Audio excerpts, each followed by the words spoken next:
Bonjour Champ de Mars, bonjour amis fils, bienvenue au Champ de Mars ce vendredi matin pour votre rubrique Bonjour Champ de Mars qui vous est présenté par la marque Shapes. Bonjour Champ de Mars ce matin dans un étant pas trop fameux ici au Champ de Mars. Il y a une petite pluie quand on finit d'arriver, nous dans les entours de 5 heures, comment on finit d'arriver un petit peu plus tard. Les temps finit de refaire un petit peu, mais d'après ben bruit qui nous pétendait, bien sûr la piste pas pour normal demain, la piste molle peut-être à 3.0, 3.1, nous prenons l'indication peut-être cet après-midi. Oui, surtout qu'il y a une prévision qui annonce qu'il prend la pluie aujourd'hui et demain. Bon, bien sûr, c'est les temps, il pas facile pour prédire, sauf que la pluie est tombée pendant presque toute la nuit. Ouais. Bon, il n'est pas ben gros la pluie, mais quand il a accumulé, il a impacté la piste définitivement. Ce matin, il n'y a aucun calor rapide que ben light kent. Bon, bien sûr, par rapport à ben coursier qui peut galoper demain. Patrice peut donner un peu plus de détails par rapport aux autres formes et conditions. Moi, je pourrais attendre un peu plus sur l'important de la Maiden Cup. La semaine prochaine, la 12e journée, nous allons avoir la plus grande course du calendrier épique, la Phoenix Maiden Cup sur 2400 mètres. Bon, quand on peut dire, course pas un travail vite aujourd'hui. Mais nous trouvons toutefois la sortie en piste de cette course, notamment The Gatekeeper, Zeus, Meridius, Good Counsel, Ale Morris, William Ironhorn, Prime Example, Sugar Bloss et Zako. Bon, nous pouvons expect qu'ils les stallent pas pour remplir, parce qu'il y a aussi les autres courses en bas 2050 mètres et 650 mètres, Côte de Galoupé. Bien sûr, nous vous connaissons un peu plus la semaine prochaine. Mais bien sûr, The Gatekeeper, il paraît pour Maiden. Il travaille sur deux tours ce matin avec Raj Rowan. Le deuxième tour, Ryan logli légèrement sur à peu près 150 mètres, après une réattrape. Bon, parce que la piste n'est pas bon. Il prend le risque. Sinon, on trouve Zuz Skin légèrement être logué par Manuel Nunez en ligne droite. Mais il n'a pas fait belles affaires. Mais ce condition, au niveau de la condition, c'est voilà très très bien. Et qu'il y a une préparation adéquate en vue d'être fin prêt pour ce objectif principal, notamment la Maiden Cup. Juste qui peut probablement pour Manuel Nunez sur le dos. Allez, Maurice, on travaille sur la selle de Sunil Bassante, il est toujours très bien ce coursier. Meridius, il travaille avec Brandon Croyant, l'apprenti, il dans une bonne condition physique. Meridius, Good Counsel aussi, il est bien physiquement. Prime Example, il travaille sur deux tours. Bon, c'est un coursier qui me pensait capable d'improver encore. Sugar Bloss, peut-être il peut galoper. Nous rappelle qu'il saigné la dernière fois. Mais visuellement, quand nous regardons les audits, il paraît bien là sur la peau.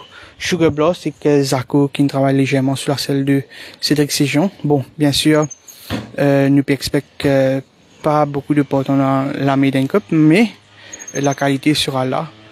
Surtout avec Zeus, The Gatekeeper, William Ironhorn qui nous fait l'impasse sur le Golden Trophy tout comme The Gatekeeper. Bon, la question se pose, qui s'en a pour gagner devant? Nous, dans une idée dans la tête, je peux essayer, trouve le front runner, qui s'en faire le pas, tout ça là. Bon, bien sûr, nous pas tant de mode pour gagner les entrées. Sinon, voilà un peu par rapport à la prochaine journée de la Maiden Cup. Sinon, ce matin, nous trouve Jason Gates, qui est engagé par l'écurie Vincent Alette, les tient sur plusieurs portants, sur plusieurs chevaux, et que demain, bien sûr, il peut être de la partie. Bien sûr, s'il est temps, être clément. Oui. Oui. Ouais. Jason Gates qui sera en action probablement demain. Merci Nanchad, Patrice Smiot qui vous rejoint nous d'un moment à l'autre maintenant. Jason Gates en selle ce matin. Patrice sur les chevaux de l'écurie Alette. Les partants de demain, les chances de Jason Gates notamment. Pas mal de grands favoris aussi demain. Nous tu fais quoi ça, Patrice, dans les 8 courses, je crois. Il y en a un grand favori sous la cote de 200 roupies. Avec un temps pareil, les facteurs changent, les conditions. Est-ce que ça va un favori là, je te prenable dans quelques courses, d'après ce que vous faites trouver ce matin, qui ont un peu l'opinion? La bande favori capable, prenable, mais bande favori qui parle devant, difficile à battre dans ces conditions-là.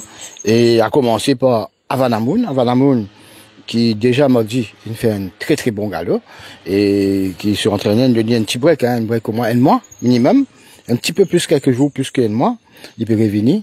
Et Avanamoun et avec un bon couloir, il est en très bonne condition physique ce matin. Il est plus difficile à battre, quoique, il peut monter de catégorie, il peut rencontrer un meilleur adversaire. Oui.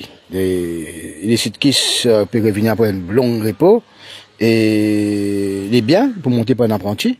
La remise de 4 kilos non négligeable. Et seul problème pour lui, c'est qu'il peut venir après un bon bout de l'état.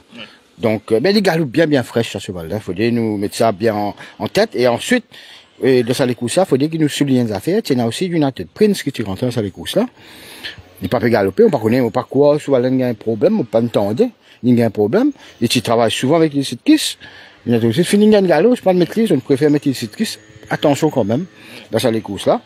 Et sinon, il y a la première course Côtelé, qui peut venir après ce défaite face à Brave Bomber, quand tu gagnes les courses assez difficiles à l'extérieur. Et Côtelé, la dernière fois, tu peux revenir dans l'espace des semaines, tu gagnes les courses faciles, parce que tu peux venir contre Brave Bomber, tu viens assez vite.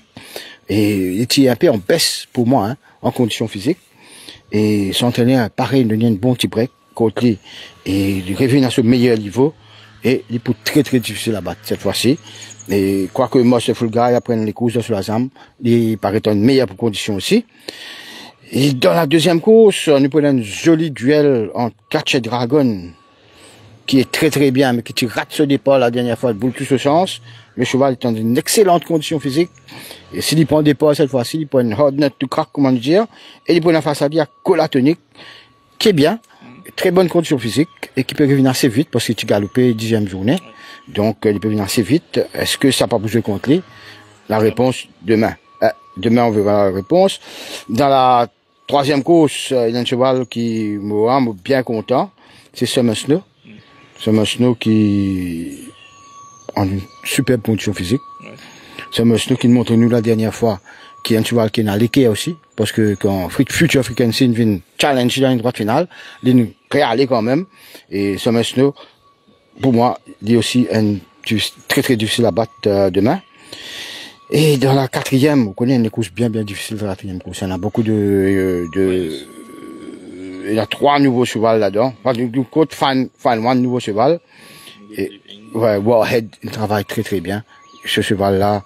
Et on connaît sur l'entourage, il y a beaucoup l'espoir au lit. Et d'où sa cote de 175 roupies à l'ouverture. Hein? Et donc, le cheval est très bien. Et moi, pensais, un petit outsider, ça les courses qui vous besoin, et Guimpère, good living, après un sortie, il est mieux dans sa peau, et nous pourrions marquer qu'il met l'équipement, au lit, et sur Blinkers notamment. Et moi, pour terminer avec, la 7e course, Master of Mystery. Il revient un peu vite? Il revient un peu vite, mais le cheval est en superbe condition physique. Rien à dire. Tu vois, il peut raccourcir aussi. Et il peut gagner un bon challenge avec Amancio, qui lui aussi peut venir assez vite et qui est dans une très bonne condition physique. Voilà, merci beaucoup Patrice. Patrice nous donne pas mal de renseignements, d'informations en vue de cette 11e journée de demain. Retrouvez-nous ce soir pour l'émission Teuf Plus à partir de 19h30 et bien sûr, nous retrouvons ce soir et demain, si la météo ne joue pas de mauvais tour, tout se passe bien. Demain, la 11e journée aura bel et bien lieu. Ce soit passez un très bon vendredi et à ce soir.